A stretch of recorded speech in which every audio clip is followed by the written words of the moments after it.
મિત્રો આ વહેલી સવારનો દ્રશ્ય છે, કુદરતી દ્રશ્ય અને સૂર્યનારાયણ ભગવાન ધીમે ધીમે ઉગી અને ધરતી ઉપર અજવાળું પાથરી રહ્યા છે।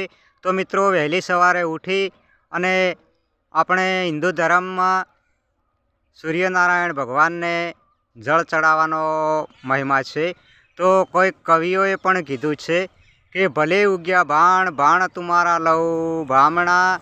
તો મિત્રો સૂર્યનારાયણ ભગવાન ધીમે ધીમે ઉગી રહ્યા છે અને સરસ મજાનું કુદરતી દ્રશ્ય છે। મિત્રો સરસ મજાનું વાતાવરણ છે અને આ સૂર્યનારાયણ ભગવાન ધીમે ધીમે ઉગી રહ્યા છે। સરસ મજાનો વિડીયો છે, જોવાનું ભૂલતા નહીં અને ચેનલને સબસ્ક્રાઈબ, લાઈક અને શેર જરૂરથી કરજો। મિત્રો સૂર્યનારાયણ ધીમે ધીમે ઉગી અને ધરતી ઉપર અજવાળું પાથરી રહ્યા છે।